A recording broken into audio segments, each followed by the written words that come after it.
I'm Jasmine and I'm going to show you how to grow and care for your Maidenhair Fern.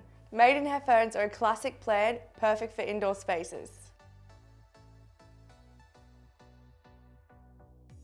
With careful watering, your Maidenhair Fern will thrive for years, but if you don't water your fern, it will end up like this. Most people would throw this fern away, but I'm going to show you how to bring this dead fern back to life.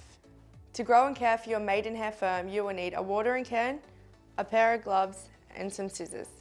All you need to do to bring a Maidenhair Fern back to life is cut the fronds down to soil level. Take your trimmed fern outside and put it in a shady area. Water the fern often until your foliage returns. Then you can bring it back inside. Maidenhair ferns love a position with filtered light. They can tolerate a fairly bright position like under a skylight or on a windowsill. Maidenhair ferns like to be kept moist, so don't let them dry out, but just make sure you're not overwatering it.